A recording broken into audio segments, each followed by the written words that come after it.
Story time. So listen.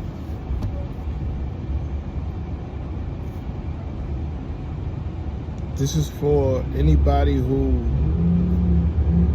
faced hardships, faced any adversity in their lives when it came to your children's health, your family's health, any adversity, period.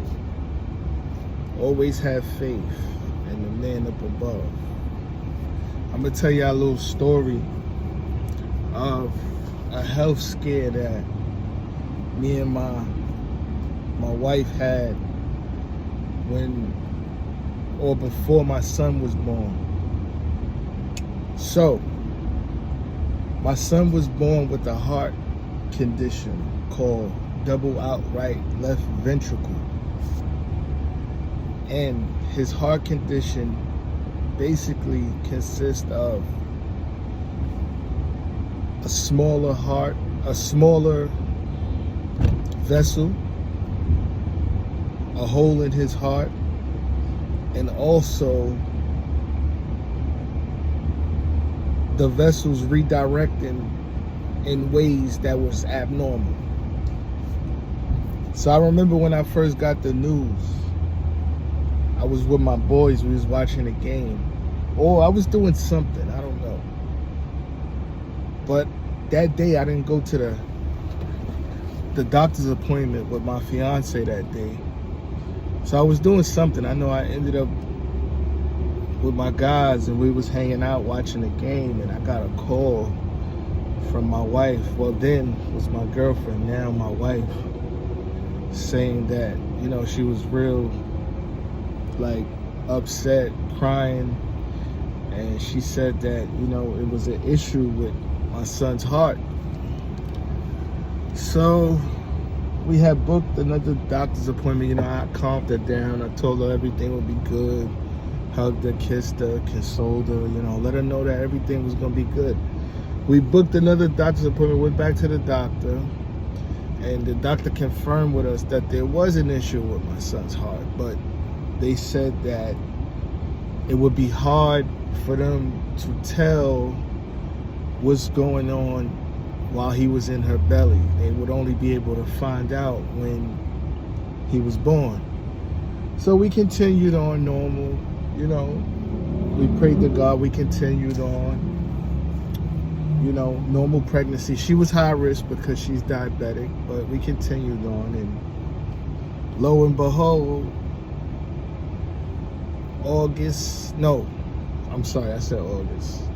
June 15th at 7:30, 2015, my fiance's water broke when we were in the house. And I just remember telling myself, be real calm, be real calm. So her water broke. She actually went in the room and asked my mother how it felt, because she had never been pregnant up until that time. So she went in the room and she asked my mother how did it feel, and my mother explained to her, and she had came to the conclusion that her water broke.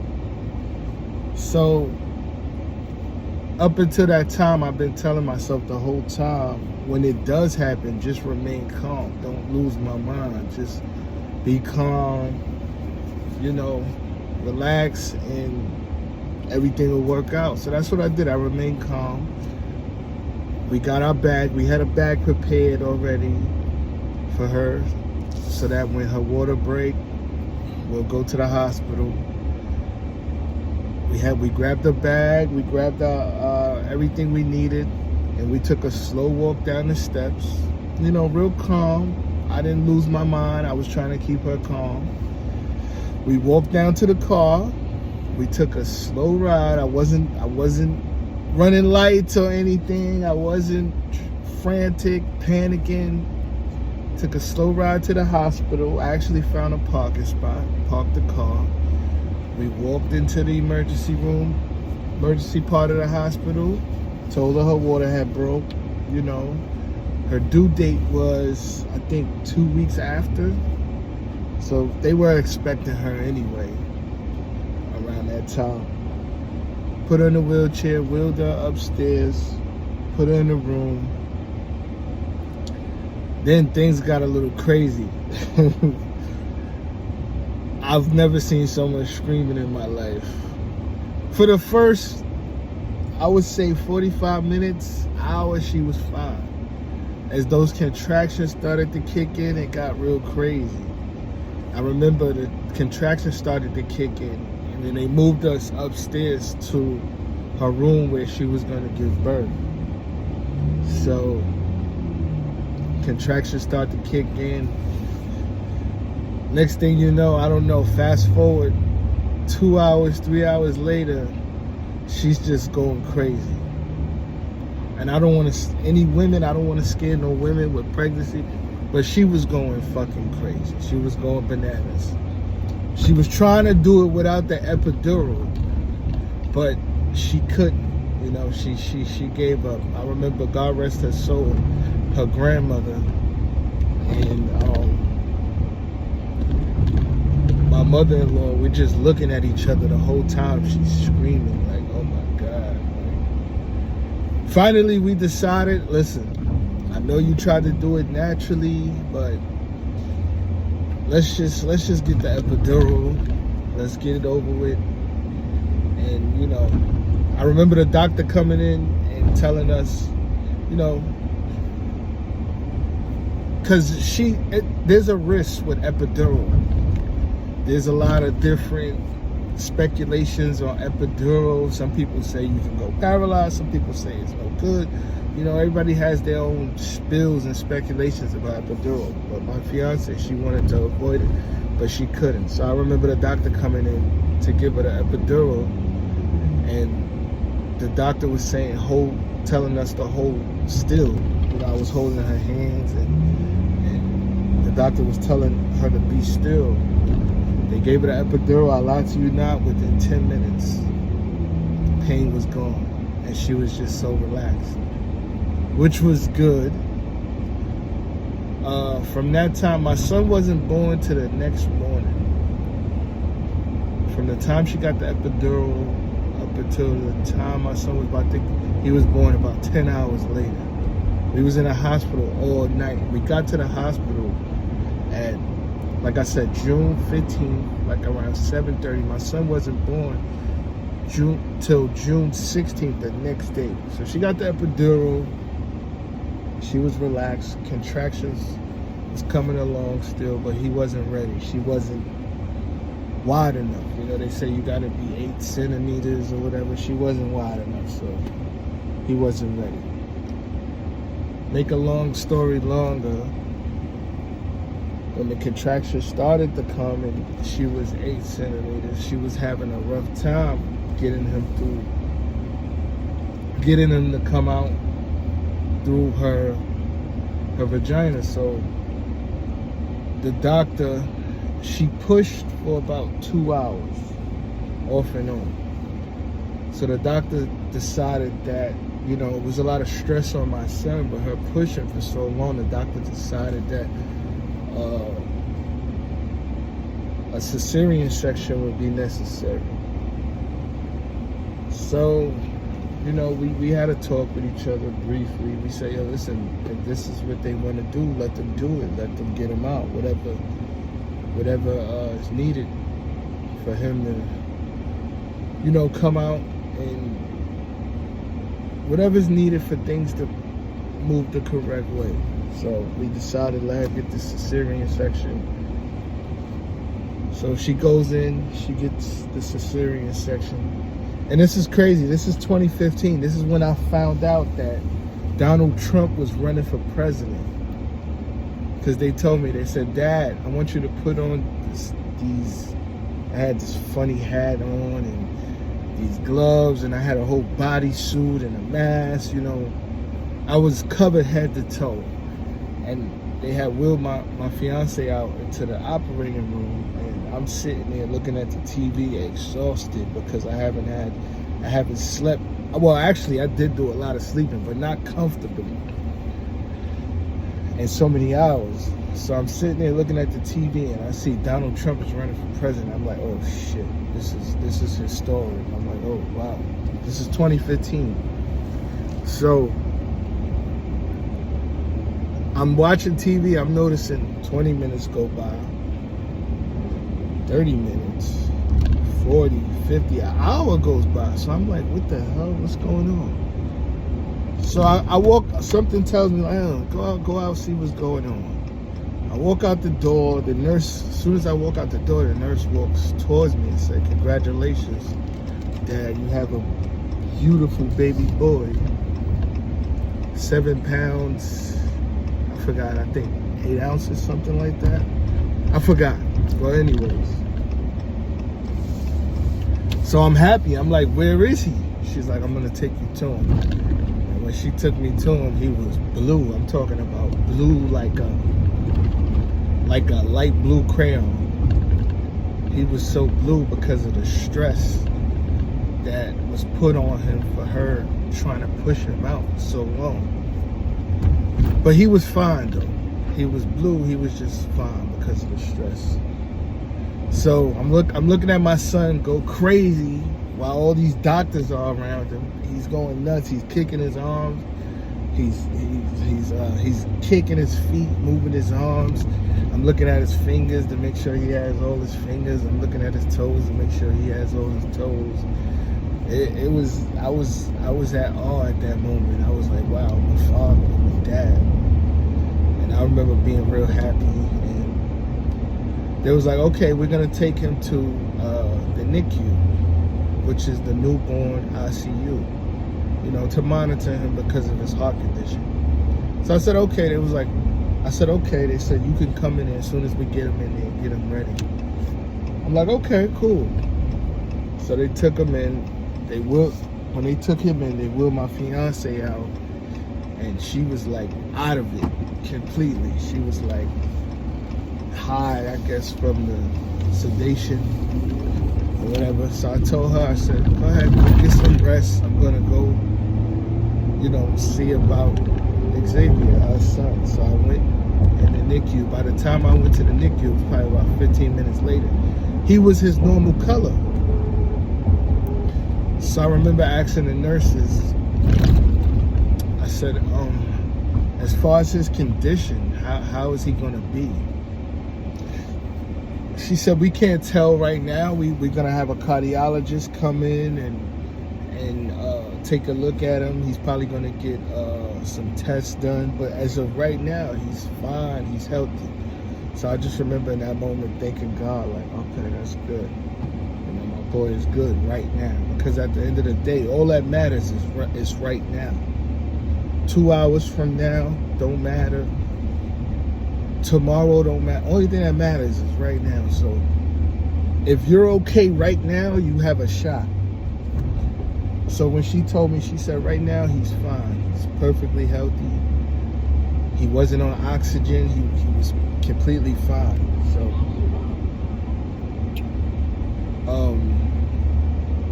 I remember coming back the next day, and my fiance was better.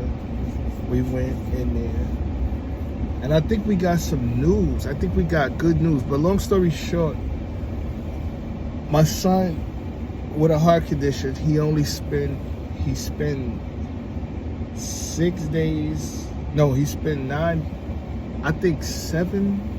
7 days in the newborn ICU, and he was cleared to go home. So we brought him home. Everything was fine. He had to see his cardiologist every 3 months. He was doing well. The cardiologist was telling us that at some point that he would have to have his surgery done.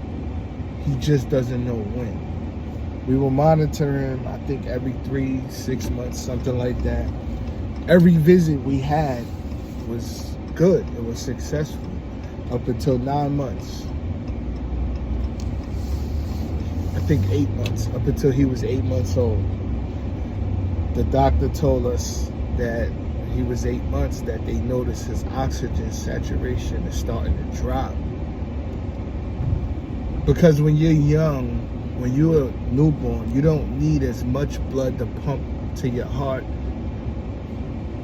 as you would need as an adult. So they told us that his oxygen saturation was dropping because the older you get, the more active you get. So he was becoming a bit more active at 8 months, and he wasn't getting as much blood to his heart as a normal 8-month-old. So they said that they thought it was time. So I remember being a little bit scared. We were scared. But one thing we did, I'm gonna be honest, one thing we did throughout that process, and I want you guys to take heed to this, is that we did not have a doubt in our mind that our son was not gonna make it. I didn't doubt 1 second that my son wasn't gonna be fine. I knew he was gonna be fine. The whole process of this journey we was on, I knew it. Something just was in me and didn't allow me to think 1 second that he wasn't going to be fine. So we kept God first. We prayed, and we knew he was going to be fine. Lo and behold, my son had surgery in April. He had surgery in April of 2016. Major heart surgery. I'm going to put some pictures up too so you guys can see him. My son had major heart surgery at 9 months old.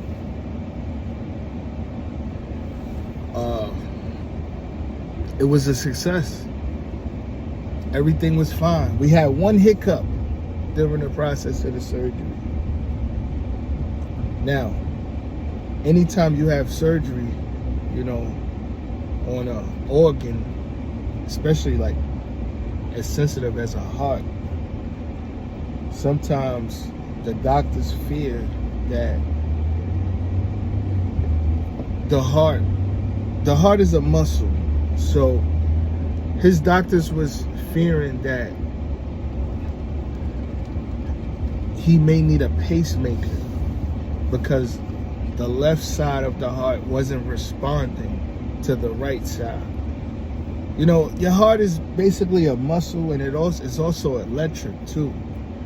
So we thought they were saying that, he may need a pacemaker. Once again, what did me and my fiance do? We doubted it. We doubted all the negative. We said we didn't even think for 1 second that he would need a pacemaker. We said no. We said, fuck you. Our son is going to be fine. Next day, lo and behold, his right side started responding to his left side. I don't know. I listen. It's God. It's only God. It's no explanation. It just happened out the blue. So next thing you know, doctor's like, listen, your son is fine. We're gonna send him downstairs. After major heart surgery, my son was out of ICU within 3 days. Sent down to a regular floor. He was downstairs on a regular floor for about 6 days. A total of 9 days after major heart surgery, my son was sent home. And by the grace of God, he's still fine to this day. Listen, anything you going through in life, rebuke it. Keep your mind on the positive. Rebuke the negative. Don't let nobody get in your head and tell you anything. Not even doctors. You keep in your mind what you want, and keep on your mind the things you want to happen, and they will. Rebuke the negative, accept the positive, and what happened. Follow for more stories. Keep love, keep happiness, keep the light. Subscribe if you want more stories like this, because I got a whole lot. And love, people.